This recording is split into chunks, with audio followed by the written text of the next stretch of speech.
batalha de Jericó, a gente cantou um pouquinho, né? Lembra? E Deus ele falou pro povo: olha, eu não quero que vocês peguem nada, é tudo consagrado ao Senhor, vocês não peguem nada para vocês. Posteriormente Deus ia deixar fazer isso, mas nessa batalha não. Para ficar claro que é Deus que tinha dado aquela vitória, para deixar claro que, olha, eu que mando aqui, vocês estão ganhando aqui fácil. Então a vitória ela é minha, eu não quero dividir isso com ninguém. Era estratégico que o Senhor estava ensinando ali. E aí um tal de Acã vê uma capa babilônica, alguns ciclos de prata, uma barra de ouro, e ele tem a brilhante ideia: eu vou fazer aquilo que o rebanho todo não está fazendo, eu vou pegar para mim. Ele achou que Deus não estava vendo. E é interessante que Deus fala para Josué: Josué, vai lá. Eles foram para uma batalha, foi interessante, para uma batalha para uma cidade pequena, e eles falaram: olha, com 3.000 homens a gente ganha. Pensando no efetivo de 3.000 homens não é muito. 3.000 homens a gente ganha fácil. Foram lá, tomaram uma surra, 36 foram feridos e o resto correu, fugiu. Dos moradores da cidade de Ai. Foi Ai mesmo, Ai. E aí Josué fica preocupado, porque uma derrota numa cidade pequena poderia ser o quê? Motivar as outras nações. Se eles perderem uma cidade pequena, vai ser fácil, a gente vai partir para cima. Ele então clama ao Senhor, fica prostrado em terra. E aí Deus fala para ele: isso eu estou prostrado.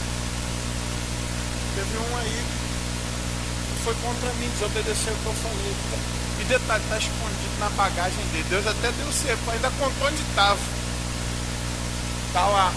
Tira a sorte, vai sair por clã, vai sair por família, vai sair por pessoa e vai sair ele. Quem foi? Foram isso, chamou todo mundo. Chamou todos os homens de Israel, todos os chefes de família, todos os representantes das suas famílias. E foi a tribo de Judá. Sai o resto. Da tribo de Judá, as famílias do clã de Judá. Uma da família foi separada, um clã, sai o resto. De todos os clãs, saiu uma família, e daquela família caiu na casa de Acã. Chama Acã. Interessante como que Josué fala: cara, dá glória a Deus agora. Diz o que foi que você fez. Aí ele conta. Só que detalhe, ele só contou depois que a casa tinha caído mesmo, depois que tinha sido revelado. Ele não confessa. Ele só reconhece o que tinha acontecido. E aí ele vai falar: aconteceu isso, eu peguei. Aí Deus vai e manda punir. Ele é apedrejado, toda a sua família, os seus bois, os seus bens, é queimado tudo. Deus fala: olha, eu obedeço. Isso vai acontecer com todo mundo que desobedecer. Isso gerou grande temor. E aí eu fiquei pensando nessas questões. Você já fez alguma coisa errada alguma vez? Já fez algo que era pecado e ninguém descobriu? Ninguém sabia? Mas você sabia que aquilo era errado? Gente, como é fácil a gente fazer isso na igreja, né? A gente vai fazer alguma coisa lá onde o pastor não está vendo, onde o irmão não está vendo, onde alguém não está vendo. Deus está vendo. Deus sabe que aquilo é errado. E às vezes no fundo você sabe que aquilo é errado também. E algumas pessoas já estão incomodadas por Deus e de certa forma isso consome aquele pecado lá no fundo. Você sabe que aquilo é errado. O Espírito Santo tocando, lá está errado. Às vezes na família você fez alguma coisa, você fez alguma coisa escondida do seu marido, aquele carnezinho na Casa Bahia que está lá escondido, lá no fundo da gaveta. O marido fez alguma coisa errada, aquele site que não era para ter visto, viu, aquela secretária que você sorriu que não era para ter sorrido, ou alguma coisa mais grave, talvez. Talvez você lá na sua empresa, um dinheiro que seu patrão deu mole, você foi pegou, botou no bolso. Você sabe que aquilo está errado. Ninguém viu. Você sabe. errado, funciona. O Espírito Santo de Deus está te falando. Ou talvez é um pecado que alguém já viu e alguém já te procurou e já falou que aquilo é errado. Aí você resiste. Você diz que não. Ou você na frente ali é boazinho ou boazinho, bonzinho, e não, tá tudo certo, mas no fundo aquilo não tá. Você não gostou de ser chamado a atenção e você vai querer se vingar de alguma forma. A pergunta é, quando essas coisas acontecem, qual foi a sua reação? E também, qual deve ser a reação correta? Quando eu olhei para esse texto de Josué, eu achei interessante, porque a palavra de Deus, ela nos dá uma direção de como agir ao sermos confrontados com o nosso próprio erro. Às vezes esse confronto vem de alguém, ou esse confronto vem do nosso próprio coração. O Espírito Santo nos incomoda. A palavra de Deus, ela dá uma direção para a gente. Isso é muito importante, porque a Bíblia nunca falou que o homem não erraria, que o homem chegaria a um ponto de impecabilidade. A Bíblia nunca tratou assim com a gente. Que a Bíblia dá o quê? Um caminho de volta. Qual é o caminho de retorno? Quando a gente erra, o que a gente faz para consertar? A palavra de Deus, ela também... O próprio Senhor, Ele usa o exemplo de servos dele para nos ajudar a perceber, através da conduta deles, coisas talvez que a gente deve rejeitar. Olha, isso aqui não é para fazer. Ou outras partes, ó, isso daqui a gente deve fazer, a gente deve imitar. E quando eu pensei nessa história lá de Acã, né, que estava fazendo escondido, eu lembrei de um outro servo de Deus que também fez alguma coisa escondida. Está lá no Salmo 51, eu gostaria que você abrisse lá. Esse salmo, para mim, ele é um salmo muito querido, porque esse salmo foi o primeiro texto que eu pude pregar assim, para a igreja, quando eu era adolescente. Tinha 16 anos. Foi o primeiro texto que eu preguei para a igreja. Tinha um outro direcionamento, foi fruto da minha devocional, Salmo 51. Naquela noite, 10 pessoas tomaram a decisão de aceitar o Senhor Jesus como Salvador. E foi quando a minha liderança começou a achar que tinha alguma coisa. E antes de nós lermos esse salmo, que é um exemplo, é a reação de um pecador, temos algo a aprender dele. Vamos orar mais uma vez. Chama-se Deus. Hoje temos um projeto nessa noite de estudarmos a tua palavra, para aprendermos ou para relembrarmos. Senhor, como é o caminho de volta para os teus braços? Qual é o caminho de volta? Qual é o caminho de retorno?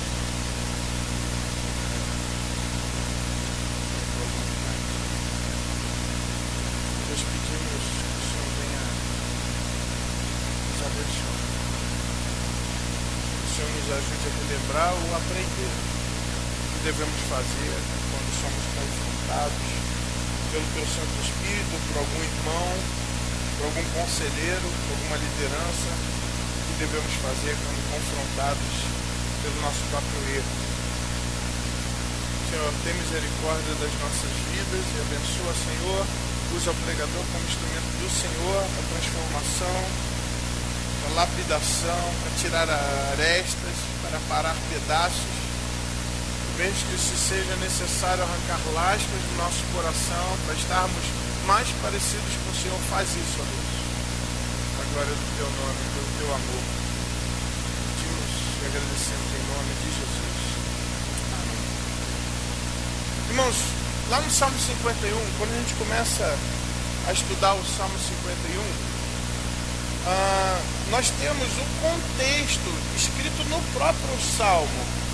Quando você abre no Salmo 51, se você olhar, tem a parte de cima, assim, que é uma explicação. Essa explicação, na Bíblia hebraica, ela consta do verso 1. No verso 1 consta essa explicação, que está assim: ao mestre de canto, Salmo de Davi. Está aí na sua Bíblia? Normalmente ela aparece acima do verso 1. mas na Bíblia hebraica ela faz parte do verso 1. Ele vai dar o contexto, como que esse salmo foi escrito, por quem foi escrito e direcionado para quem. Ele foi escrito ao mestre de canto. Ele era um salmo que era para que as pessoas cantassem ele na congregação. Ele foi escrito, o autor é descrito aqui por Davi. E ele diz quando que Davi escreveu este salmo. Algumas pessoas falam, foi quando Davi pecou. Não foi quando Davi pecou. Ele escreveu o salmo. Ele escreve o salmo depois que o quê? Que o profeta Natã veio ter com ele depois de haver possuído Batseba. Gente, deve ter sido difícil escrever esse tutorial em cima aqui, essa iniciação aqui do verso. Deve ter sido difícil escrever esse cabeçalho, porque nós queremos escrever os benfeitores do Senhor. Queremos escrever os heróis da fé. Quando escrevemos músicas, queremos, pelo menos as músicas hoje são aquelas triunfalistas. Somos mais que vencedores, nós somos cabeça no caldo para não arrebentar a boca do bolão. Esse tipo de coisa. Hoje Satanás para debaixo do pé, sabe essas coisas.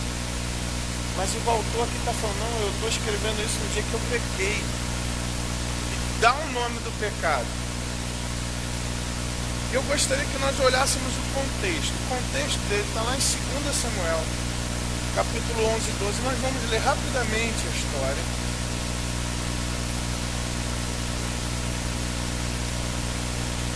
2 Samuel, capítulo 11, capítulo 12. Vamos ler rapidamente a narrativa e voltar para o Salmo 51. Diz assim, 2 Samuel, capítulo 11. Decorrido um ano, no tempo em que os reis costumavam sair para a guerra, enviou Davi a Joabe e os seus servos com ele, e a todo Israel, que destruíram os filhos de Amon e sitiaram Rabá, porém Davi ficou em Jerusalém. Bom, a gente já vê um erro aí, porque esse era o tempo que os reis saíram para a guerra. O que estão fazendo lá? Mas isso é outra mensagem. Uma tarde levantou-se Davi do seu leito e andava passeando no terraço da casa real. Daí viu uma mulher que estava tomando banho, era muito formosa. Davi mandou perguntar, quem era? Disseram-lhe, é Batseba, filha de Eliã, mulher do Urias, o Eteu. O Eteu significa porque ele era de uma outra nação que não era Israel, mas ele servia fielmente o rei de Israel, que era Davi. Então enviou Davi mensageiros que trouxessem. Ela veio, ele se deitou com ela. Tendo-se ela purificado da sua imundícia, voltou para sua casa. A mulher concebeu e mandou dizer a Davi, estou grávida.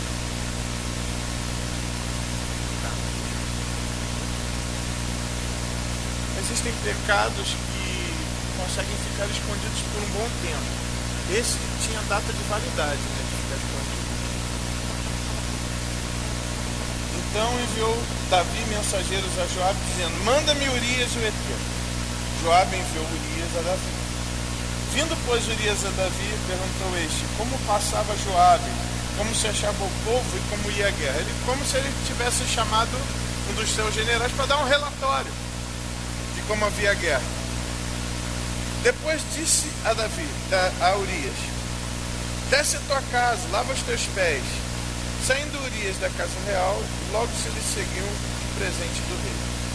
Porém, Urias se deitou à porta da casa real com todos os servos do seu senhor e não desceu para a sua casa. Você vê aí a fidelidade de Urias, a missão que ele tinha, a fidelidade de Urias ao rei, a fidelidade de Urias aos seus homens, à sua tropa. Está todo mundo lá na guerra, como é que eu vou para casa para minha esposa lavar meu pé?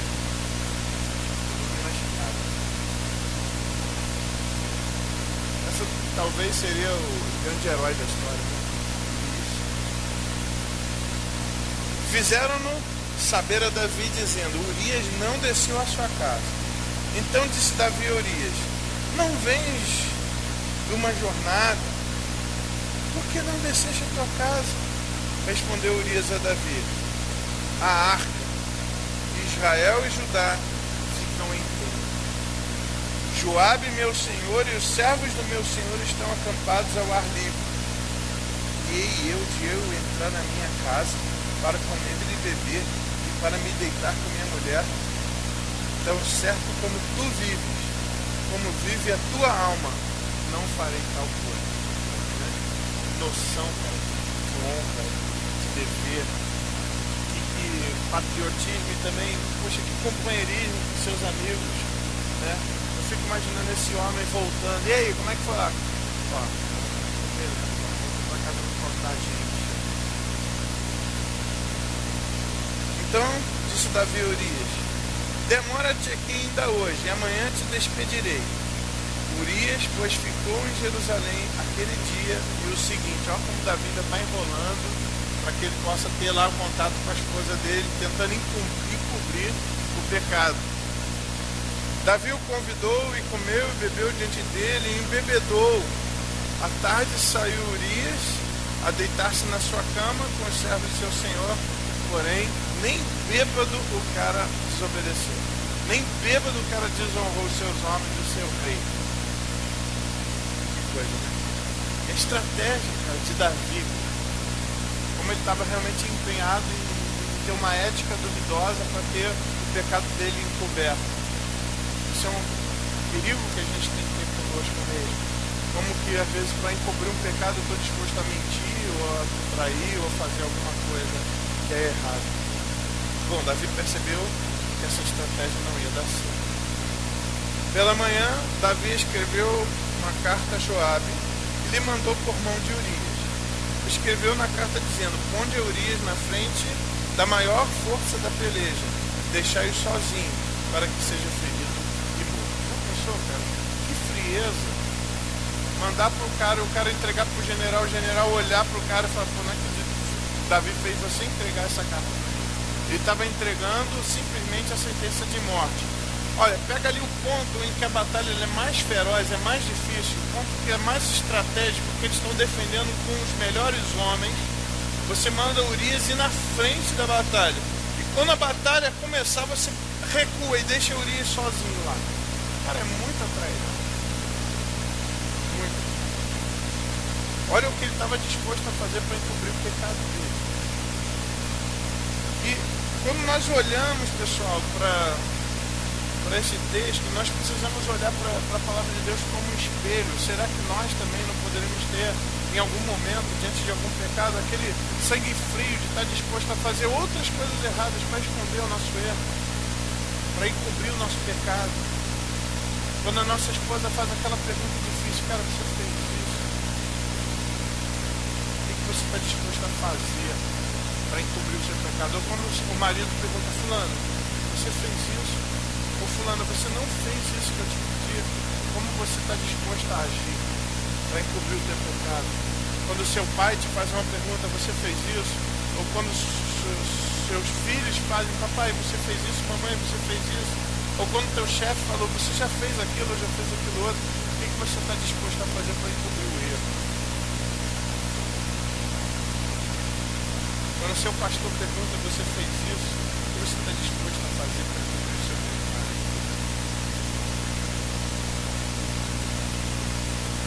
Bom, a gente já sabe o que vai acontecer. Tendo, pois, Joabe sitiado a cidade, os Urias no lugar onde sabiam que estavam homens valentes, ou seja, naquele pedaço ali da cidade, que é um ponto estratégico, ali para os melhores guerreiros deles. Vamos colocar Urias lá, porque ali não tem como ele vencer. Imagina. O cara era tão bom que talvez se ele estivesse de frente, sozinho, numa outra frente de batalha, é capaz dele até ganhar. Não, vou pôr naquele ali que tem os campeões do exército inimigo. Aquele ponto que a gente não está conseguindo ganhar, vamos pôr ele lá e vamos deixar ele lá sozinho. Saindo os homens da cidade, pelejando com Joabe, caíram alguns do povo, dos servos de Davi, e morreu também Urias, o heteu. Também fico pensando assim, cara, olha o preço que ele estava disposto a pagar, porque, cara, imagina ter um homem como Urias do seu lado, ter um homem como Urias no seu exército. Ele estava disposto a descartar esse homem para encobrir o pecado. Olha a gravidade do coração humano ali, representado em Davi. E é o mesmo coração que eu tenho que você tem. O coração de Davi ele não é diferente do meu e do seu coração. Eu e você somos capazes das mesmas coisas, se não piores, das coisas que Davi fez. Aqui Davi ele é realmente um ícone da raça humana. Ele está demonstrando como uma pessoa ela é capaz de fazer outras coisas erradas para encobrir uma outra errada. Então, Joabe enviou notícias e fez saber a Davi tudo o que se dera na batalha. Deu ordem ao mensageiro dizendo: se ao terminares de contar ao rei os acontecimentos desta peleja, suceder que ele se encolerize e te diga: por que vos chegastes assim perto da cidade a pelejar? Não sabias vós que havíeis de atirar do muro? Quem feriu Abimeleque, filho de Jerubezete? Não sou uma mulher sobre ele do muro, um pedaço de mó corredora de que morreu de Tebes? Por que vos chegastes ao muro? Então dirás: também morreu teu servo Urias o Heteu. É interessante, eles tinham uma estratégia, eles estavam tentando entrar. E se eles falassem para o rei: ó, nós perdemos a batalha, e o rei ficasse bravo, qual que era ali o... Ó, tua calma, o rei sabe dizendo o seguinte: ó, Urias morreu. Olha só, cara, como o outro também já sabia, cara, ó, se pegar pra tu, só diz o seguinte: ó, Urias morreu. Saiu barato. Tudo bem, ganhando hoje, mas né? Outro dia a gente ganha. Olha o que o outro já estava percebendo também, que a morte de Urias seria consoladora para Davi. Tipo, ó, você conseguiu o que você queria. Isso a ponto até, e aqui é um detalhe também importante, não foi só Urias, gente, que morreu. Outros homens morreram, mesmo sendo uma estratégia tola. E o rei poderia dizer: cara, por que você fez essa estratégia tola, cara? Você não sabe que você não podia chegar naquele ponto, naquele lado. Ó, Urias morreu. Mas né? Às vezes acontece a gente não ganhar uma batalha ou outra.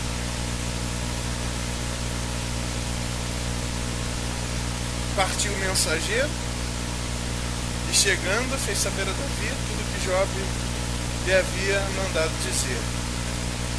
Disse o mensageiro a Davi: na verdade aqueles homens foram mais poderosos do que nós e saíram contra nós ao campo, porém nós fomos contra eles até a entrada da porta. Então os flecheiros do alto do muro atiraram contra os teus servos e morreram alguns dos servos do rei, e também morreu teu servo Urias o Heteu. O mensageiro não quis correr risco. Ele não quis dar nem a chance do rei dar bronca nele. Já contava, morreu e ó, o Urias morreu também. Disse Davi ao mensageiro: assim dirás a Joabe: não pareça isso mal aos teus olhos, pois a espada devora. Assim este como aquele. Intensifica a tua peleja contra a cidade, derrota e tu anima a Joabe. Olha só, cara, ele nem ficou bravo. É assim mesmo, guerra, as pessoas morrem, a espada, né? Coisa de louco, né? Rapaz, nem se importou. Olha que coraçãozinho do maior rei de Israel. Um coração que é igual ao meu e o seu. Ouvindo, pois, a mulher de Urias que seu marido era morto, ela o pranteou. Aí agora, como o nosso rei é um homem bom, com as suas viúvas, especialmente a viúva de um homem que não era de Israel, essa viúva poderia ficar desamparada, porque a família dela, que era a família do Heteu, não era uma família israelita, porque ela casou, né, com Heteu, passou a fazer parte da família dele. Passado o luto, Davi mandou buscá-la, a trouxe para o palácio, tornou-se ela sua mulher, lhe deu à luz um filho. Porém isto que Davi fizera foi mal aos olhos do Senhor. Aqui ele resume a história. Realmente ela vai dar luz a esse filho, mas a história não acaba ali. mas Deus viu. E esse final desse capítulo, ele é uma bomba atômica. Deus viu. Porque poderia ser coisa mais linda. Ó, tá vendo? Ó, Davi, que homem bom, o rei de Israel, vendo uma mulher desamparada, o que ele faz? O grande rei toma aquela mulher para si, para consolar ela da sua viuvez, para que ela não fique sozinha na nação de Israel. Olha, Deus está dando, através do nosso rei, uma bondade para essa mulher. O povo podia pensar, está cuidando da viúva, olha que homem bom.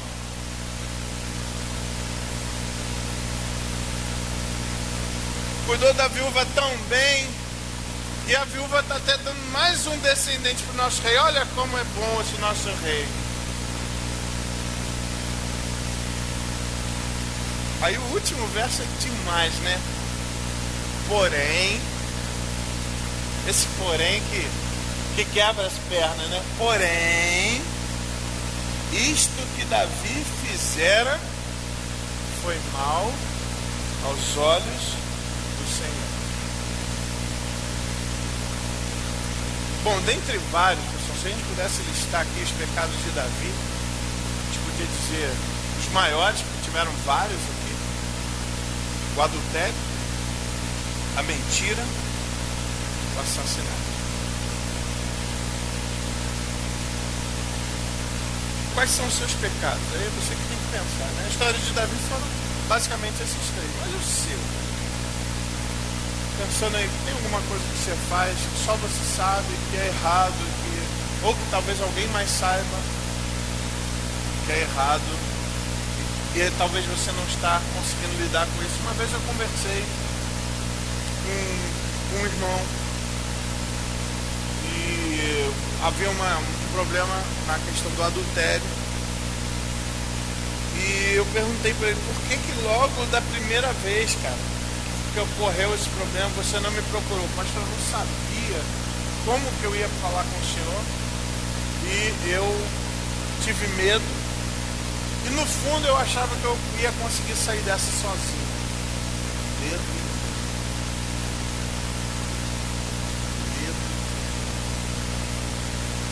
Não foi à toa que eu coloquei essa foto aí no slide. Achar que a gente consegue se soltar das garras do pecado sozinho. Gente, tem coisas que se embrenham no nosso coração com tamanha força que a gente precisa de ajuda. A gente precisa de ajuda de oração, a gente precisa de ajuda de aconselhamento, a gente precisa talvez de algumas tarefas, alguns exercícios práticos para a gente fazer, a gente precisa de ajuda de cobrança. E aí, chat, fez aquilo de novo? Falou daquele jeito para tua esposa? E aí, rapaz? Tu devolveu o dinheiro pro teu chefe? E aí? Tu contou pro teu marido o carnezinho? E aí? Tu abriu a gaveta lá e mostrou as fotos que estavam lá dentro? E aí? Tu parou de apagar o histórico do teu programa lá da internet? E aí, cara? Precisamos de ajuda, porque há pecados que são tão agarrados e às vezes parece que é nossa personalidade. Não é só personalidade, não. É pecado.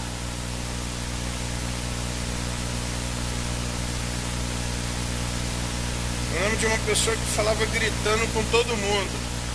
E ele falava que aquilo ali é porque ele era descendente de italiano. Não, senhor. Isso é pecado, é falta de respeito, falta de educação. Não vem falar porque tem italiano que é educado, não fala gritando. E tá muito claro que você é um homem irado, tá? Ah, minha personalidade. Não, senhor. E se tem que ser mudada. Mas aí entra o capítulo 12 na história. Vai entrar um personagem importante. E é um personagem que Deus ele pode usar nas nossas vidas também. Ele vai usar o que? A figura de um profeta. No caso aqui, quem é? Natã. Natã vai contar uma história para Davi. Uma história, né? Vai contar uma história. Mas quem é o teu Natã? Quem é o seu Natã? Pode ser sua esposa, pode ser seu marido, pode ser aí seu filho, pode ser talvez seu pai, sua mãe, pode ser um irmão da igreja. Tem que ser o seu pastor, senão para que ele está ali, né? Quem é o seu Natã? Aí de repente você fala, eu não tenho Natã. Então você está mal, filho. Se ninguém pode acessar você, então você está muito mal, porque todos nós precisamos de um Natan. Todos nós precisamos de alguém que tenha condição de apontar e falar, ó, isso aqui está errado. Isso aqui é pecado, você está errando nisso. Isso é uma das coisas que eu tenho um privilégio em ter o conselho que eu tenho, em ter outros pastores auxiliares, homens de Deus. São pessoas que dizem, ó, pastor, ali, aquilo ali, ó, você passou do ponto. Ó, pastor, aquilo ali não foi legal.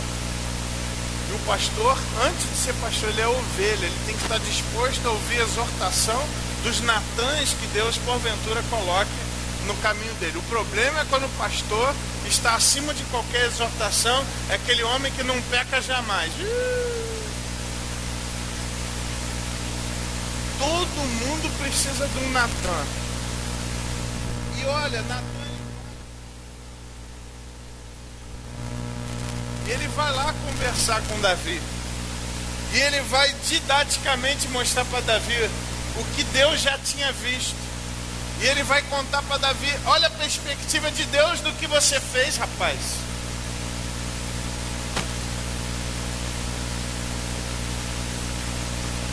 O Senhor enviou Natan a Davi. Aqui eu quero falar uma coisa importante.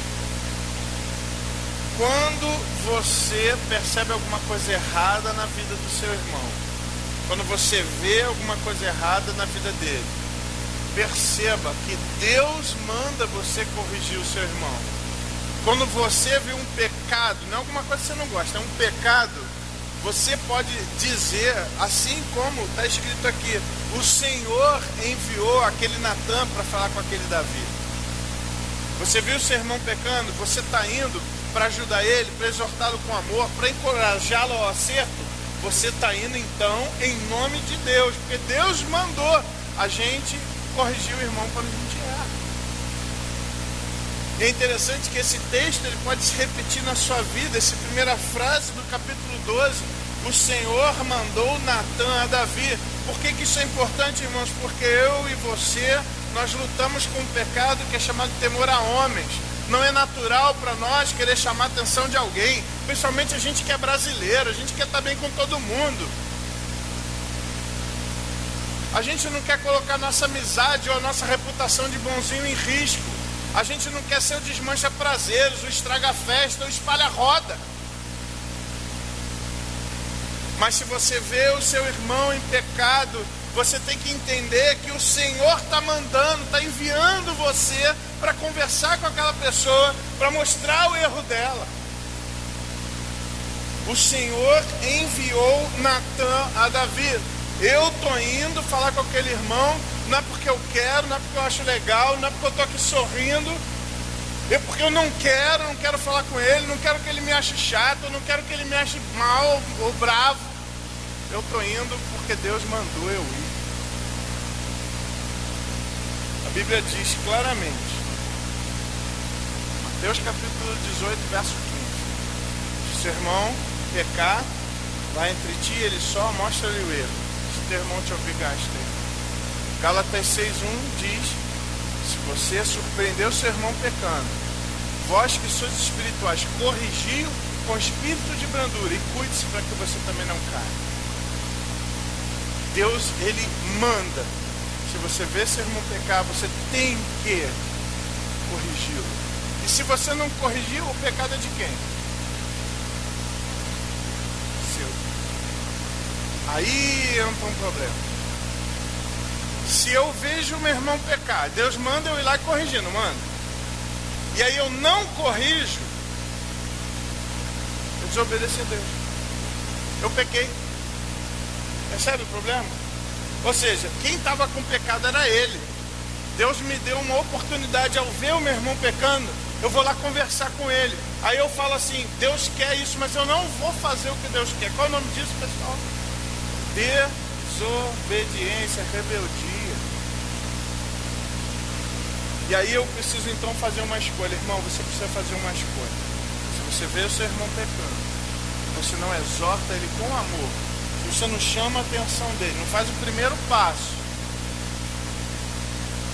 você não faz isso, então significa porque você temeu mais aquele irmão do que você temeu ao Senhor.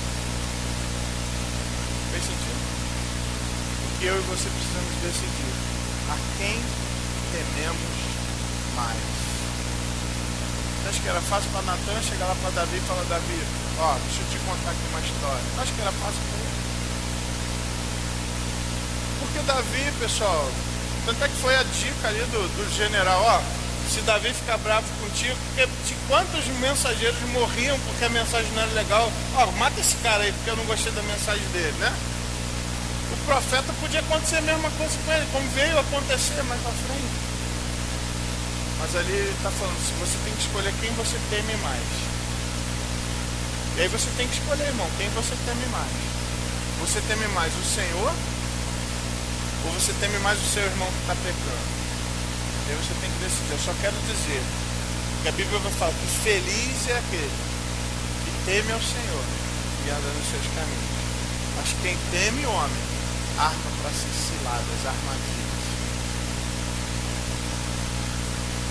O Senhor enviou Natan a Davi, assim como Deus pode estar querendo enviar você para algum Davi amigo seu aqui.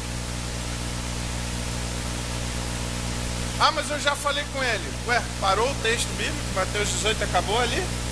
Se teu irmão não te ouvir, leva aí da liderança, 2 ou 3. Se ele não ouviu os 2 ou 3, leva a igreja. Se ele não ouviu a igreja, gente, esse cara não é crente. Considera-o gentio e publicano. Não pare no primeiro passo. Mas entenda o seguinte: você viu o seu irmão pecando, Deus tem uma missão para você. Vai lá ajudar teu irmão. É uma maldade com ele deixar ele viver no erro. O Senhor enviou Natan a Davi. Chegando Natan a Davi, disse-lhe: havia, aí começa a contar a história, um caos. Havia numa cidade 2 homens, um rico e o outro pobre. Tinha o rico ovelhas e gado em grande número, mas o pobre não tinha coisa nenhuma senão uma cordeirinha que comprara e criara, e que em sua casa crescera junto com seus filhos, comia do seu bocado, do seu copo bebia, dormia nos seus braços e a tinha como filho. Vindo um viajante ao homem rico, não quis este tomar das suas ovelhas e do gado para dar de comer ao viajante que viera a ele, mas tomou a cordeirinha do homem pobre, a preparou para o homem que lhe havia chegado. Qual é a reação de Davi? Lá no verso 5. Aí ele veste aquela carcaça de super crente: isso é um pecado, né?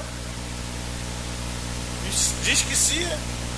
Então o furor de Davi se acendeu sobremaneira contra aquele homem e disse a Natan: tão certo como vive o Senhor, o homem que fez isso deve morrer. Caiu, né? A carapuça.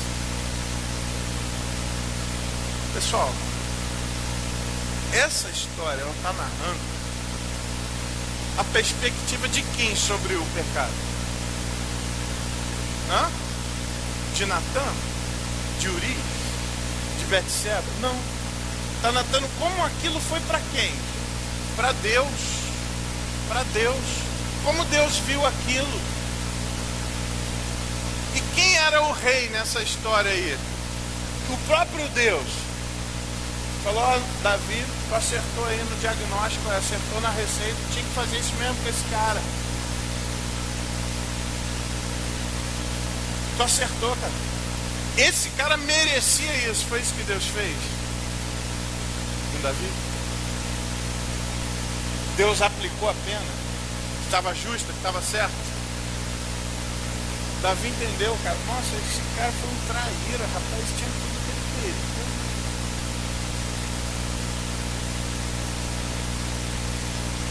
Pela cordeirinha restituirá 4 vezes, porque fez tal coisa, porque não se compadeceu. Davi entendeu aqui que estava lá no fundo. pecado daquele homem, uma falta de compaixão, falta de amor. Aí agora vem a pancada do tipo verso 5. O que diz lá? Qual foi o que Natã falou? Então disse a Natã: tu és o homem. Assim diz o Senhor Deus de Israel: eu te ungi rei de Israel, te livrei das mãos de Saul, dei-te a casa do seu Senhor e as mulheres do teu Senhor em teus braços. Também te dei a casa de Israel e de Judá. E se isso não for a pouco, eu teria acrescentado mais coisa. Se tu me pedisse, eu te dava, Davi. Te dava legitimamente, te dava licitamente. Cara, não é porque te faltavam as coisas que você fez o que você fez.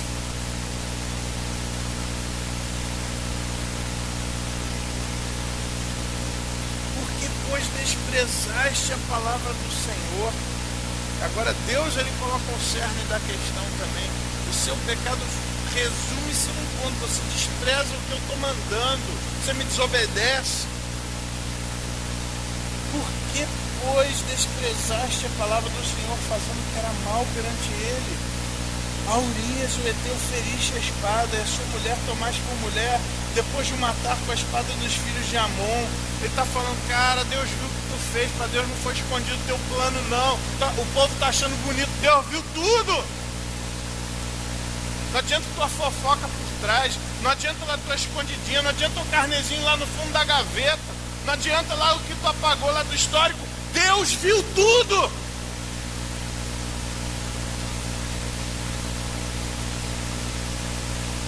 Agora, pois, não se apartará a espada jamais da tua casa, porquanto me desprezaste, tomaste a mulher de Urias e o teu para ser tua mulher. Assim diz o Senhor: eis que da tua própria casa suscitarei o mal. Isso veio acontecer depois com Absalão. Tomarei tuas mulheres à tua própria vista. Absalão fez isso no alto do pátio. No mesmo pátio de onde ele viu lá a mulher dos outros, ele tomou todas as mulheres de Davi na frente de todo o povo. Tomarei as tuas mulheres para a própria vida, darei a teu próximo, qual se deitará com elas em plena luz do sol. Isso aconteceu. E a guerra nunca deixou de estar dentro da casa, e dentro dos próprios filhos começou a espada a rolar, um matando o filho do outro, um matando o irmão da casa de Davi. Porque tu fizeste um oculto, mas eu farei isso perante todo Israel e perante o sol. Só que aí, pessoal, entra uma diferença de Davi para Saul enquanto os outros. É que no momento que ele foi confrontado, por exemplo, Saul, no momento que ele era confrontado com o Davi, que estava ali tocando harpa, ali, era confrontado pelo homem de Deus, só pelo fato de ele tocar harpa, Saul pegava a lança e jogava em Davi com tanta força que a lança encravava na parede. Vocês lembram disso? Era essa a reação de Saul. Quando Samuel foi lá e falava assim: olha, você matou todo mundo? Não, matei todo mundo, matei geral. É esse balido de ovelha que eu estou ouvindo. Não, foi para Deus. Deus falou que matar tudo. E no Davi, a reação de Davi foi diferente. A reação de Davi qual que foi?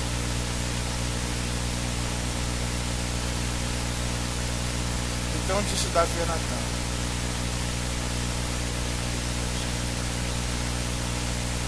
acabou. Viu a frase com a mãe dela? Pequei contra o fez discurso. Não fez mais, não. Pequei contra. É legal porque ele não falou: puxa, dei mole, né? Fiz errado com o Elias. Não. O cerne, o centro, o mais profundo. Pequei contra o Senhor. E essa tem que ser a minha palavra. Quando Deus me confrontar com o meu pecado, quando o Espírito Santo mostrar para mim que eu estou errado, quando algum irmão mostrar para mim que eu estou errado, qual tem que ser minhas palavras? Pequei contra o Senhor. Vamos falar junto? Pequei contra o de novo. Pequei contra né? Ó, pecamos. O verbo não está assim. Está como? Eu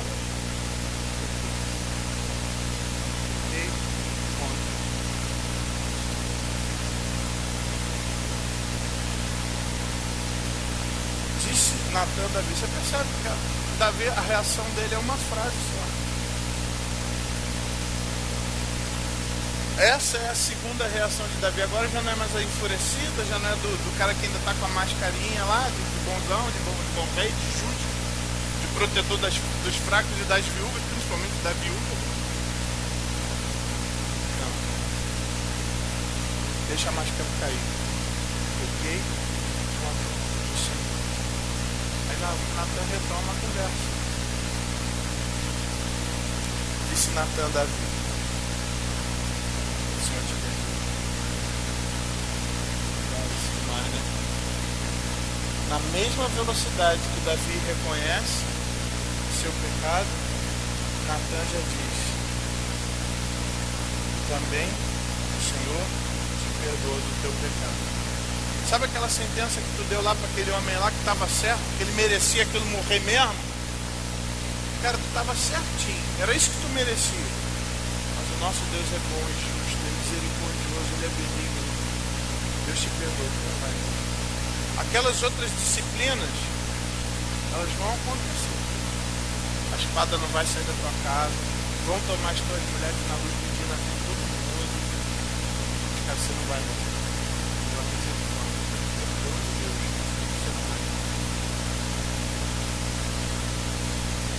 Mas posto que com isso deste motivo de blasfemasse os inimigos do Senhor. Também o filho te nasceu. Então, não faça isso. Quero parar aqui a narrativa, não tenho essa tristeza, que não vai acontecer também. Natan voltou para casa. Essa é uma frase qualquer. O servo do Senhor fez o seu trabalho. Deus o preservou a ponto de voltar. Ele não voltou para casa depois que o Davi ficou bom. Davi fez bondade, Davi pagou a promessa. Não fez isso. Deu o recado com amor, com fidelidade à palavra de Deus e voltou para casa. Essa foi a resposta de Deus à reação de Davi. E o Salmo 51, então, é depois que Natan volta para casa. Davi percebe o que ele fez. Ele escreve o Salmo 51. Ele vai para o Senhor agora na sua devocional. Diante da pancada que ele tomou, da verdade do Senhor, da confrontação. Ele então escreve o seguinte salmo.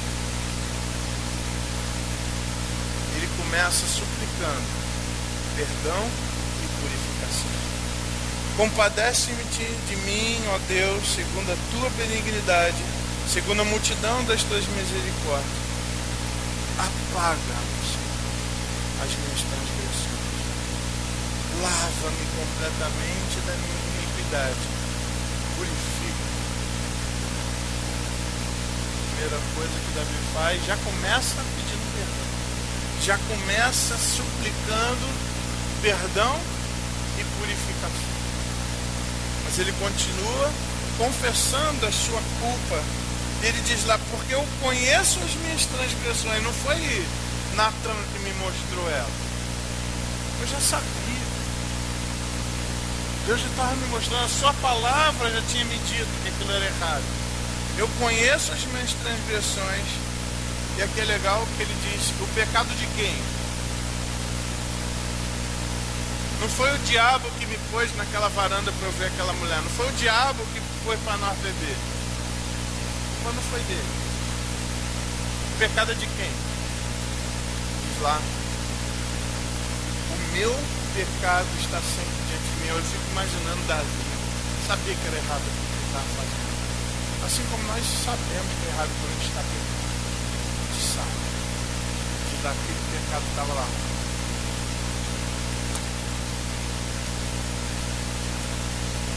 Sempre diante de mim. Imagina você comer e lembrar daquilo.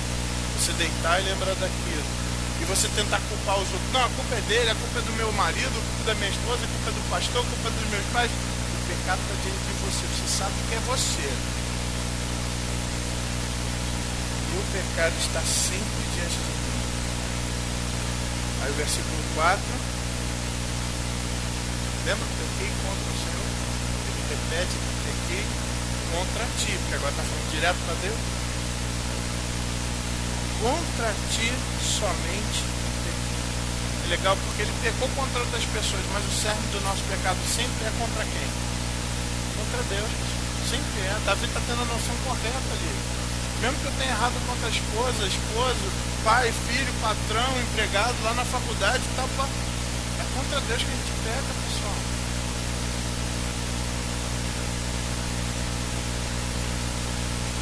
Pequei contra ti somente pequei, e fiz o que era mal perante os teus olhos, de maneira que o Senhor é justo no teu falar e puro no teu jagar. É legal quando a gente chega e fala, Senhor, se o Senhor quiser me bater, o Senhor pode. Senhor, tu está certo. É interessante que a palavra confissão, na língua grega, é a palavra homologel. Homologel a gente usa no português como homologação, ou seja, você está dizendo que aquilo é aquilo mesmo, está homologado, que é assim mesmo. O confessar para o Senhor é dizer, Senhor, o Senhor está certo, eu estou errado. Senhor, aquilo que eu fiz, o Senhor está certo quando fala que aquilo não era para fazer, eu que errei, Senhor.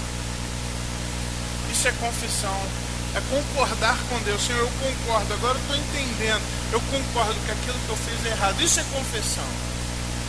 Não é esse negócio, eu fiz porque a minha mulher me gritou comigo. Eu fiz aquilo porque meu marido fez aquilo comigo. Eu fiz aquilo porque meus pais não são crentes. Eu fiz aquilo porque meu filho é um...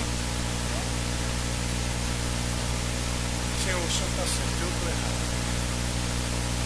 O Senhor é totalmente justo se o Senhor quiser me disciplinar. O Senhor é absolutamente justo. Quem é o errado aqui dentro de nós? Eu. Não, Senhor. Ele percebe a sua natureza. Ele percebe que ele tem uma natureza pecaminosa. Eu nasci na iniquidade, em pecado me concebeu minha mãe. Eu sou um pecador. Esse é quem eu sou. Eis que te comprases na verdade do íntimo, no recôndito me fazes conhecer a sabedoria. Lá no fundo, esse é o âmbito que o Senhor quer trabalhar. Não é superficialidade. Não é chegar aqui diante do pastor, não, pastor, eu estou errado, puxa vida, tá certo, pastor, puxa vida, como eu errei. É lá no fundo, lá no teu coração. Não adianta concordar para os homens, chegar, marido, olha, realmente eu estava errada, esposa, realmente eu estava errado, aquilo ali que eu fiz, Não, é lá no fundo, é lá dentro que Deus quer ver mudança. É lá a partir de dentro, do fundo do coração, é lá que Deus está a verdadeira mudança e transformação. É lá que o Senhor quer alcançar, é lá que o Senhor quer tocar. Depois que ele chega nessa confissão, aí ele faz uma oração. Aí ele de novo, ele pede perdão e restauração. Purifica-me com um sopro e ficarei limpo. Aquela planta que o pessoal usava para mergulhar, tipo uma bucha, né? Senhor, me limpa com isso daqui. Eu sei que o Senhor consegue me limpar. Ninguém mais consegue me limpar. Minhas boas ações não conseguem me limpar. Nenhum ser humano consegue me limpar. Mas se o Senhor me limpar, eu ficarei limpo. Se o Senhor me lavar, eu vou ficar mais alto, mais branco do que a neve. Legal isso. A gente canta aquela alvo mais que a neve, né? Faz-me ouvir júbilo e alegria, para que exultem os ossos que esmagaste. Esconde o teu rosto dos meus pecados. Apaga todas as minhas iniquidades. Senhor, joga isso fora. Senhor, volta a sorrir para mim, Senhor, porque eu sei que o meu pecado deixou o Senhor bravo comigo. Se o Senhor sorrir para mim de novo, eu volto a respirar, eu volto a viver, meus ossos voltam a se concentrar e ter força. E ele diz aqui, esse é o pedido que eu gostaria que você fizesse, que eu preciso fazer constantemente. Senhor, cria em mim, ó Deus, um coração puro. Lembra lá, o coração, como que é lá que Deus quer tratar? Senhor, cria em mim esse coração puro, me purifica lá no coração, renova dentro de mim o espírito inabalável. Senhor, eu não quero ter um espírito que uma vez faz uma coisa errada, uma vez faz uma coisa certa, uma hora te louva, outra hora acaba com a tua igreja, uma hora faz alguma coisa boa e depois mata o testemunho. Eu não quero fazer isso, Senhor. Eu quero ter um espírito inabalável. O Senhor cria isso em mim. Eu preciso que o Senhor faça, porque eu sozinho, eu não tenho poder e força para fazer isso. Não me repulses da tua presença, nem me retires do teu Santo Espírito. Eu vou lembrar que Davi estava no Antigo Testamento, o Espírito Santo não era habitação como nós é. Olha a situação de Davi. Aí você fala, ufa, pelo menos o Espírito não sai de mim. Não sai, mas também não tem alegria. De que adianta o Espírito Santo habitar em você e você não obedecer, não deixar ele agir em você não deixar ele dar alegria ao seu coração? De que adianta? Pelo contrário, é um duplo problema. O nosso problema é pior do que o de Davi. Se você é crente no Senhor Jesus Cristo, você não deixa o Espírito Santo usar a sua vida, é pior do que Davi. Porque você tinha, pelo Espírito Santo, poder para dizer não, e você disse sim. Diferente do crente do Antigo Testamento.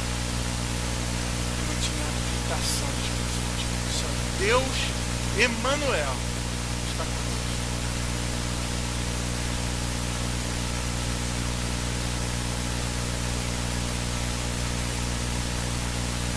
Restitui-me a alegria da tua salvação. Sustenta-me com o Espírito voluntário. Senhor, transforma, põe esse coração em mim. Eu sei que eu vou voltar a ter aquela alegria de ser crente. Quantos cristãos, pessoal, falam, essa igreja, eu estou triste pela igreja. Cara, o problema é você, cara. Tem crente que está lá no Marrocos que não tem igreja nenhuma e está feliz porque está com Cristo. E você está com uma igreja boa aqui e está reclamando da sua igreja. O problema é você. Se a igreja está ruim, é porque você está ruim, cara. Porque você é parte dela. Você pode tornar essa igreja melhor. Esse entendimento que Davi teve, ele estava lúcido, ele estava entendendo exatamente o que estava acontecendo. Senhor, se eu mudar a minha vida, a vida vai ser melhor. Se eu deixar isso acontecer, a vida vai ser melhor. E aí ele já faz aquilo em voto, ele já diz, Senhor, se o Senhor me fizer isso, que eu sei que o Senhor pode fazer, eu vou dar testemunho de como o Senhor é um Deus gracioso. Ele toma a resolução de louvar o Senhor, de dar testemunho. Então eu ensinarei aos transgressores os teus caminhos. Legal isso, né? Ele vai ver o transgressor e não vai meter o dedo, seu pecador. Não, cara, eu fui pecador igual ele, né? E a igreja tem que ser esse lugar que não fica, tá vendo, um monte de pecador, aquele era pecador. Não, Senhor, eu vou lá ajudar ele, porque eu era pecador também, e sou ainda. Agora eu quero ensinar os transgressores o que, cara, vem aqui, eu passei por um caminho que é uma bênção do Senhor Jesus. Vem aqui passar por esse caminho também. Senhor, eu ensinarei os transgressores o caminho. E os perversos se converterão a ti. Pessoal, essa igreja ela pode crescer muito se a gente parar de ficar reclamando e contar como o nosso Deus é bom, o que Ele tem feito na nossa vida, quem a gente era, para onde Deus nos levou. Gente, o salão de lá de baixo não vai caber. Vai ter que fazer o ginásio, vai ter que arrumar algum outro lugar. E o problema é que quanto mais você reclama da igreja, mais você não está falando bem de Deus. Quem se opõe à igreja, quem fala mal da igreja é o diabo. Isso significa acusador. Gente, ele não precisa de ajuda, ele já sabe fazer o trabalho dele.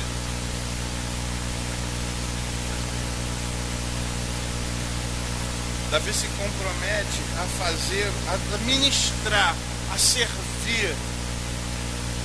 Livra-me dos crimes de sangue, ó Deus. Deus da minha salvação.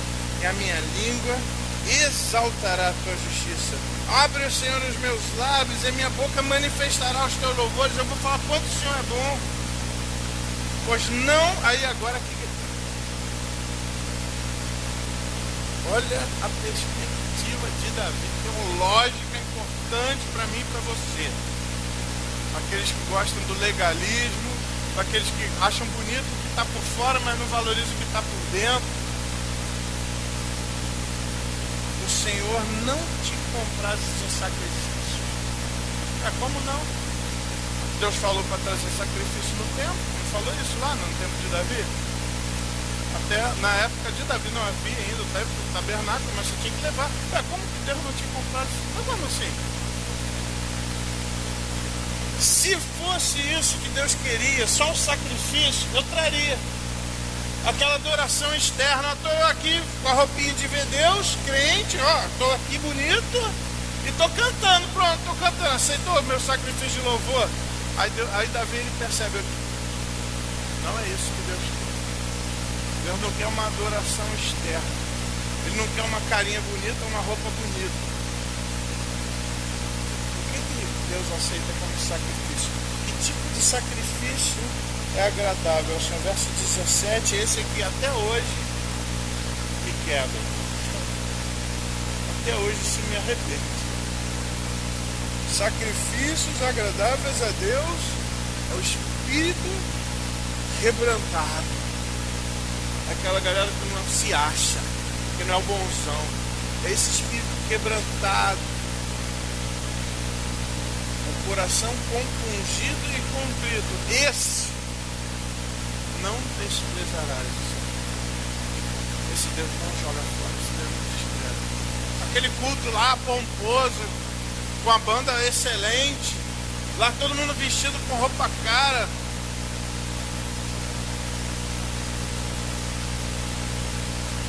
A igreja do pode não pode, né? Tem igreja que pode. É isso. O espírito quebrantado na presença de Deus.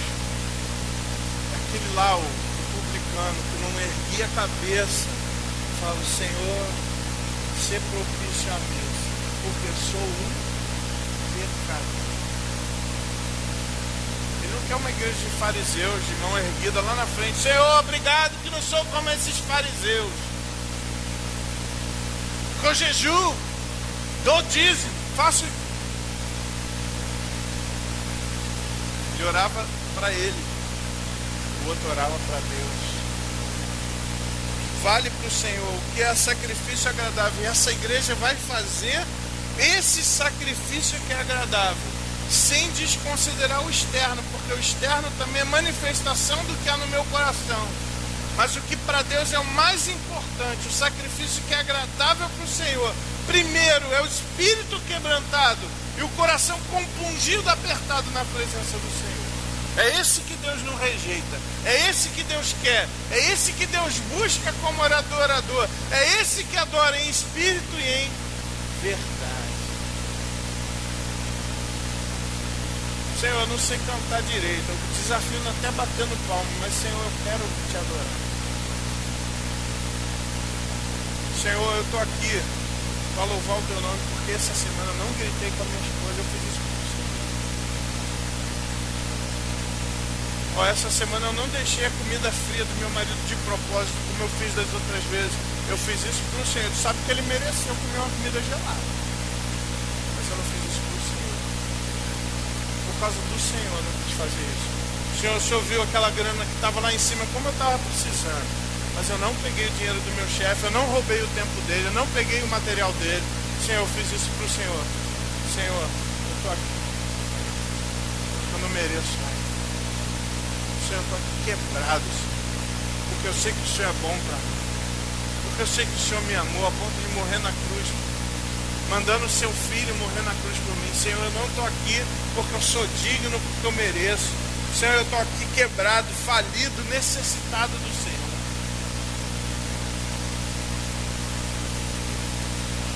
Davi termina o salmo pedindo: Senhor, faze bem a Sião, segundo a tua boa vontade, edifica os muros de Jerusalém.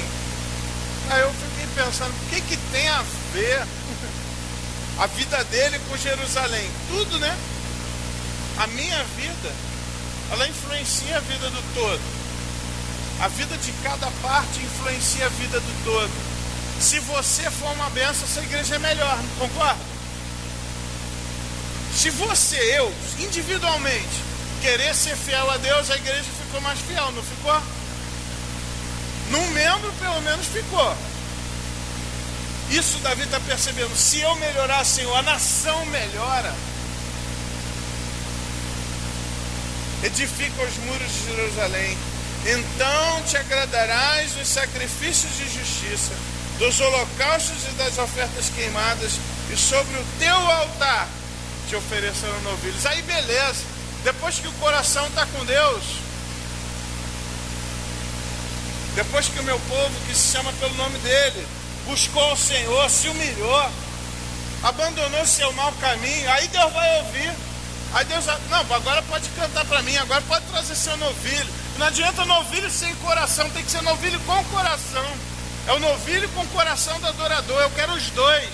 Ah, tá vindo o coração, então pode trazer o novilho, pode cantar para mim, agora eu aceito. Agora eu recebo esse louvor.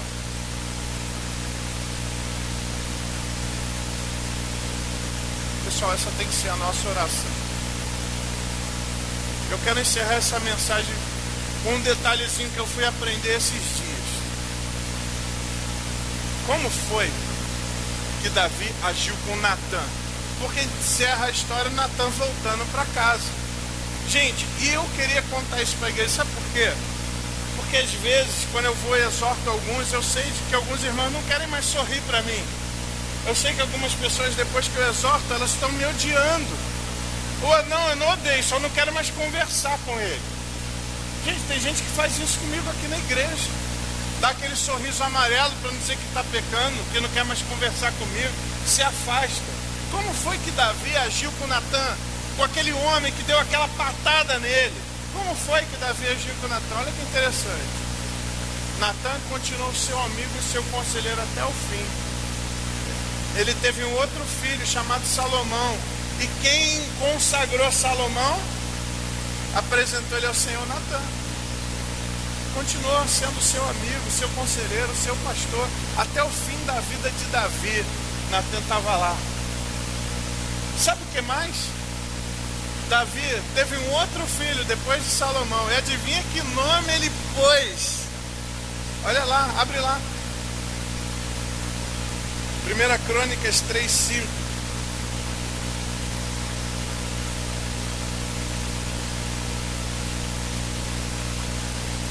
Alguém pode ler bem alto para mim?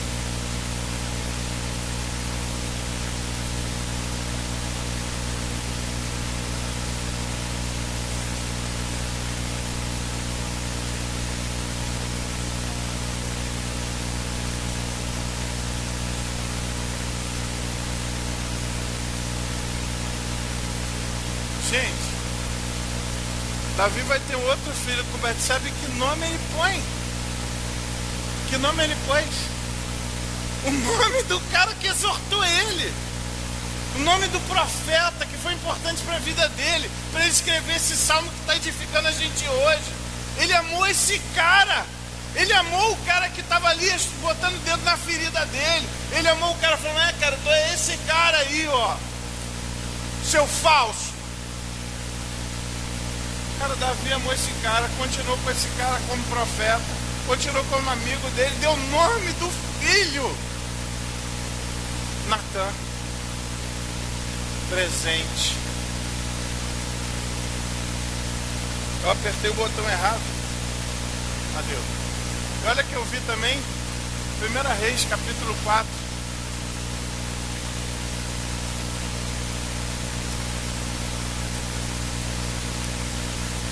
Reis, capítulo 4, do verso 1 ao verso 5.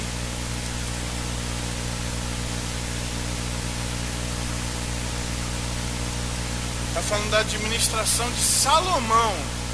Salomão. Ó, passaram-se há quantos anos? Davi já tinha morrido, Salomão estava reinando. Aí aqui em Reis vai falar sobre a administração de Salomão. O rei Salomão reinou sobre todo Israel. Estes foram seus homens principais, os ministros, os chefes. Azarias, filho de Zadok, o principal. Aliorefe e Aías, filho de Cisa, eram secretários. Josafá, filho de Aiude, era o cronista. Benaia, filho de Joada, era comandante do exército. Zadok e Abiatar eram sacerdotes. Azarias, filho de quem, cara? A amizade com Natã foi tão intensa que quando Salomão escolheu homens para si, escolheu como homem o filho daquele homem que era amigo do seu pai. Olha lá, filho de Natan. Era intendente-chefe. Zabul, filho de Natan, ministro, amigo do rei, os dois filhos. Um intendente-chefe e outro título que recebeu qual foi? Além de ministro, amigo ou conselheiro do rei. Pessoal. Pessoal, o que você vai fazer com quem faz como Natan na sua vida? Você vai odiar ele, vai ficar com raiva, vai falar mal dele?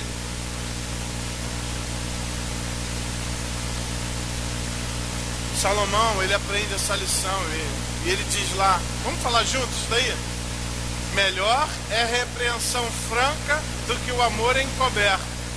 Leais são as feridas feitas pelo que ama, porém os beijos de quem odeia são enganosos. Isso é Provérbios 27, verso 5 e verso 6. Eu quero encerrar com essa pergunta. Tem algo que você precisa confessar? Tem algo que você precisa parar de lutar, cara? Para hoje. Para com a vida dupla. Para com as outras prioridades. Eu sei que depois de um tempo aqui na igreja, os crentes eles começam a aprender a serem piedosamente pecadores. Eles começam a aprender a pecar sem a gente ver. Não caia nessa turma.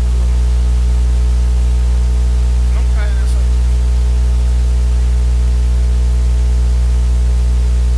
Primeira decisão que eu gostaria de ser tomar hoje. Confessa. Concorda com Deus. Senhor, isso aqui da minha vida, isso aqui está errado. Outra questão que eu pergunto: qual tem sido a tua postura para com seus exortadores?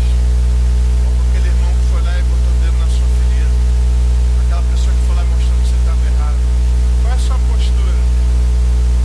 Porque a de Davi foi essa que a gente viu. Amou aquele homem, homenageou aquele homem, foi fiel àquele homem até o fim. Quero sugerir para você, desafiar você a decidir hoje confessar tudo pelo pecado, a decidir hoje amar a pessoa que te confrontou, que te exortou. Senhor, obrigado pela vida daquela pessoa. Botou o dedo na minha filha, não foi legal na hora, mas ela estava certa, estava instrumento de Deus na minha vida. Eu gostaria que você abaixasse sua cabeça, fechasse seus olhos, você refletisse comigo. Ninguém está vendo, toda a igreja está orando.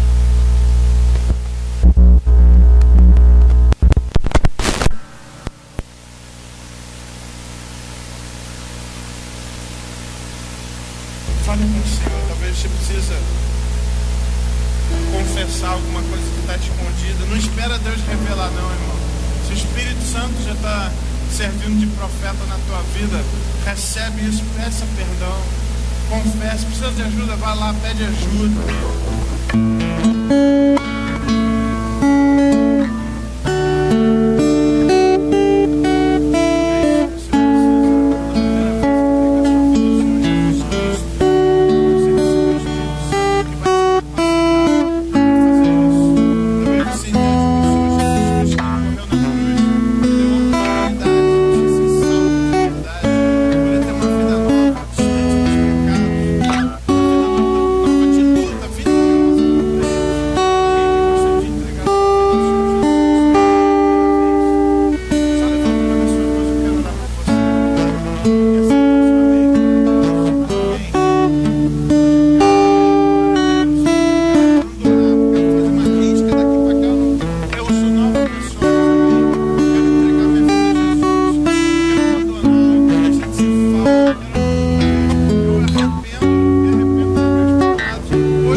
nos aproxima do Senhor é a confissão de pecados. É isso que nos purifica. Não existe um outro ritual de purificação. O batismo não tira pecado, como a gente sabe disso. A nossa irmã hoje passou por isso, graças a Deus. O que tira pecado é a confissão de perdão ao Senhor. Pequei contra o Senhor. É isso que tira pecado. Irmãos, Deus dá uma semana de vitória a cada um de nós.